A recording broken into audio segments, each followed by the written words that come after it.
Alright, good morning YouTube. In today's video, I'm going to be talking about the deadly gym sin of greed. So this is a series I haven't touched in quite a while, but I'm getting back to it. So before I get into the topic of today's video, my name is Carlos King, SnatchRank.com. If you are interested in supporting the channel, there are many ways to do so, either through buying merch, supporting me on Patreon, or purchasing coaching or other training options available on my website in the link in the description below. But let's get into today's topic. So why is greed a deadly gym sin for anyone trying to get bigger, trying to get stronger? Why does it matter that you shouldn't be greedy? It's not just you using all the equipment in the gym whenever you do a superset. That's not what I'm talking about. So greed, at least, is classically defined as an uncontrolled longing for the increase in the acquisition of, or use of material gain, social value such as status or power. Greed has been identified as undesirable throughout known human history because it creates behavior conflicts between personal and social goals. So I'm not here to talk about morality and ethics. I'm talking about the ways that you actually get in your own way, like things you do to further hamper your own progress. And I'm going to kind of talk about this in the lens of materialism, right? So oftentimes, what I see from a lot of people who engage with social media fitness, YouTube fitness, is that they will go to many different YouTube channels, pick and choose information without really understanding the full context and concepts underlying their information, and not really taking it home to think about and trying to connect the dots, right? And the issue is this: when you have such an incomplete view and perspective on information that's out there and you try to connect it haphazardly, what ends up happening is that you just create this monstrosity of a program that will get you nowhere, because you're trying to have your program have concepts and features from everyone you watch. You want to have a little bit of conjugate max effort method stuff in there, but you also hear the benefits of linear periodization. You hear the benefits of this, you hear the benefits of that, and you try to have every single thing in your program. And I promise you that's not going to work out well for you.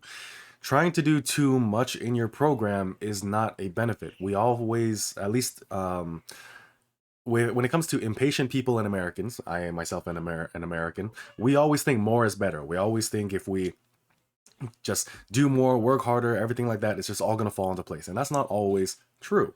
If you think to yourself that if all I do is I have 3 different kinds of bench pressing, followed by 3 different kinds of chest flies, and then followed by push-ups and all these other things, that is going to just inherently make your chest as big as humanly possible, you are mistaken.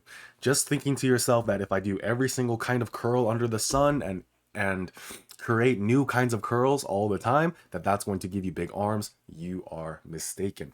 You can't just think that by throwing in all of those things that's going to be better for you. You trying to be greedy with your program actually distracts from you trying to be, I don't want to use the word optimal. I want to say just focused and intent with your program.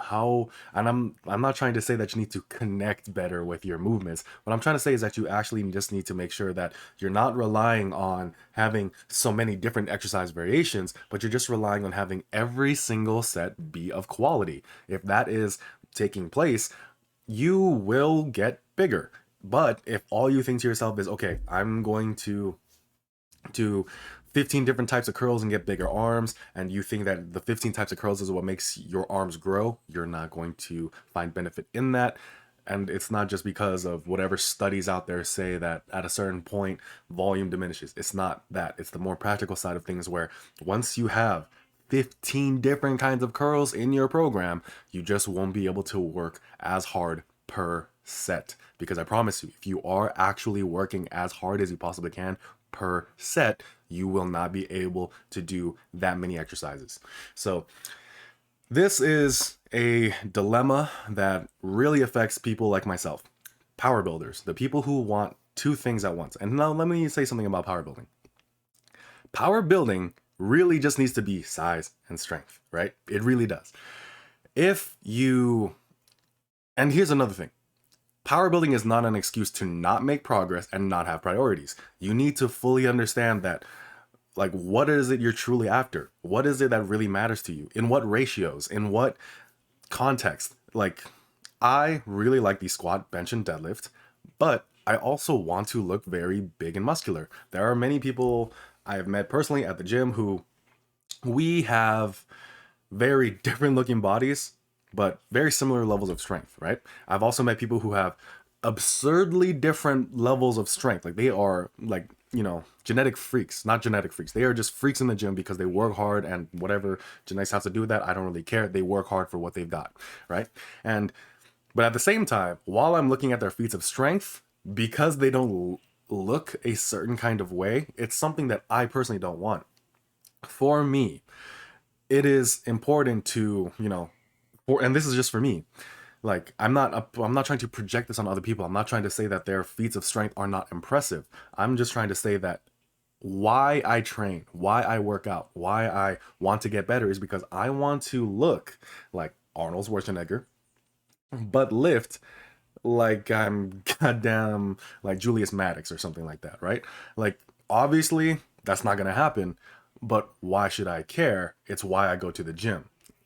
Whether or not it's realistic doesn't really matter. As long as it gets your ass into the gym, that's what matters most. And here's the thing, when you have a greedy perspective on training, you are dooming yourself to giving up. And here's why: you have committed yourself to a really just horrible way of training that's not going to deliver you any kinds of gains because you're just all over the place. Like I said, trying to have everything in your program means you have nothing in your program. You don't have priorities, therefore you don't make progress. Trying to do everything at once, size, strength, bulking, cutting, and like, and then while also trying to get better at cardio, while also trying to be a better boxer, while trying to do all this, that's not going to benefit you at all. You need to be honest with your goals, and you need to be honest with what that demands of you. Your goals have demands. Like, you don't demand things from your goals, it's the other way around. When you set a goal, you have to submit yourself to what becomes necessary. So I'll touch on that like maybe at a future date. But I promise you, having every single kind of exercise, every single kind of angle, every single kind of training method will just screw you up in the long term. So don't be greedy with your programming. Don't try to stuff everything in there. Don't think to yourself every single kind of exercise variation needs to be there all the time. Exercise variation can go in and out of the program. At sometimes you need a dumbbell bench, sometimes you need the close grip, but trying to have them all in there all at the same time is not going to benefit you. It's not going to make you any better. You trying to do 1 rep maxes every week, you trying to do linear progression on those 1 rep maxes every week is not going to benefit you. You need to be a bit more intelligent. You need to be a bit more patient. You need to be less greedy. Don't try to do too much in a program. Don't be too impatient. You need to slow down, be honest with yourself, prioritize, commit, focus, and stop being greedy with your programming. That's it for today's video. If you liked the video, please like, comment, and subscribe. My name is Karasa King, StansTraining.com. Links in the description below for coaching, how to support the channel. I really do appreciate everyone watching. Thank you so much. Have a great day.